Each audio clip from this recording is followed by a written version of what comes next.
America के बीच, Iran और America के बीच 14 दिनों के लिए युद्ध विराम हुआ और अब सबकी नजर 10 अप्रैल पर है, जिस दिन इस्लामाबाद में ईरान और अमेरिका आमने सामने होंगे ताकि दोनों के बीच आम सहमति बन पाए। लेकिन सवाल है कि आखिर इस्लामाबाद में ईरान और अमेरिका के बीच बातचीत का एजेंडा क्या होगा, क्या क्या पक्ष होंगे, तो जरा डिटेल में जानिए आप। पहला, इराक, लेबनान और यमन पर युद्ध को पूरी तरह रोकना।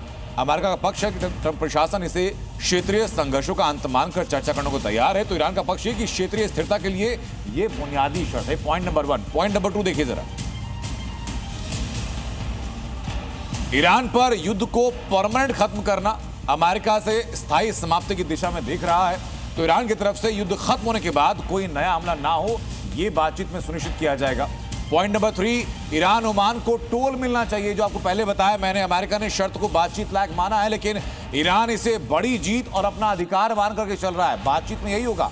पॉइंट नंबर 4 है, स्ट्रेट ऑफ हॉर्मुज को दोबारा खोला जाए। अमेरिका कह रहा है कि सीज फायर की मुख्य शर्त है, तो ईरान कह रहा है कि यह उसकी ताकत का सबूत है। पॉइंट नंबर 5, शर्त के साथ समुद्री आवाजाही होनी चाहिए। अमेरिका कह रहा है कि ईरान का पूरा कंट्रोल वो नहीं मानेगा। ईरान कह रहा है कि ये हॉर्मुज की सुरक्षा का मुद्दा है। पॉइंट नंबर 6, ईरान को युद्ध का पूरा मुआवजा मिलना चाहिए। ट्रंप मुश्किल कह रहे हैं, लेकिन ये कह रहे हैं कि आर्थिक क्षति की भरपाई होनी चाहिए। पॉइंट नंबर 7 क्या है, ईरान पर सैंक्शंस हटाना होगा जो लगे हुए हैं। अमेरिका कह रहा है कि ये बात हम कर रहे हैं। ईरान कह रहा है कि अर्थव्यवस्था को सांस लेने का मौका मिलनी चाहिए, ब्रीदिंग स्पेस मिलना चाहिए। पॉइंट नंबर 8, ईरानी फंड और एसेट्स को रिलीज करना होगा, ये पॉइंट होगा।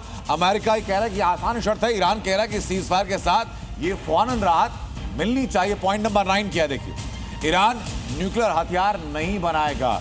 ये अमेरिका कह रहा है कि न्यूक्लियर वेपन के रूप में ये स्वीकार नहीं करेगा, लेकिन ईरान कह रहा है कि अमेरिका की सबसे बड़ी चिंता दूर करनी है। अब बनाएगा कि नहीं बनाएगा, बैठक जो होने वाली है उसमें साफ हो जाएगा, लेकिन सारी शर्तों को मंजूर करते ही सीज फायर लागू होगा।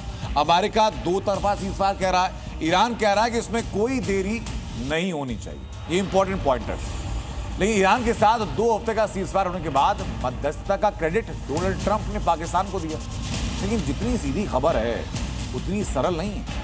अगर ये डील ट्रंप ने पाकिस्तानी जनरल आसिम मुनीर और शहबाज शरीफ के जरिए कराई तो रिपोर्ट आपको चौंका सकती है। वैसे तो पीस डील की दुनिया में ब्रोकर जैसा कोई शब्द होता ही नहीं, लेकिन अमेरिका की ये दो पिट्ठू, पाकिस्तान का जनरल आसिम मुनीर और प्रधानमंत्री शहबाज शरीफ की फितरत ही ऐसी है कि सीज फायर में भी इनके लिए यही शब्द बचता है।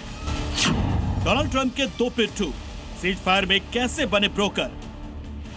शहबाज पर ट्रंप का पिट्ठू होने का आरोप नया नहीं है, लेकिन ब्रोकर होने की पुष्टि अब खुद शहबाज के सोशल मीडिया मैसेज से हुई है। इस मैसेज के पहले लिखा है ड्राफ्ट, यानी सीज फायर पर पाकिस्तानी पीएम का मैसेज, अपना नहीं बल्कि किसी का भेजा हुआ कॉपी पेस्ट। पाकिस्तान में ऐसे मीम्स के जरिए शहबाज शरीफ को टारगेट किया जा रहा है। कहा जा रहा है कि सीज फायर पर पाकिस्तान का मैसेज अपना नहीं, क्योंकि किसी देश के पीएम की टीम ड्राफ्ट मैसेज में अपने देश का नाम नहीं लिखेगी। तो क्या सीज फायर में ट्रंप की ढालते शहबाज?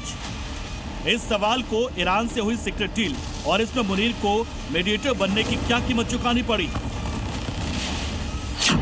सूत्रों के मुताबिक फरवरी 2026 में न्यूयॉर्क में स्थित पाकिस्तान के रोजवेल्ट होटल को लेकर अमेरिका और पाकिस्तान के बीच एक डील साइन हुई है। इस डील के तहत पाकिस्तान अमेरिका के साथ मिलकर इस होटल का पुनर्विकास करेगा।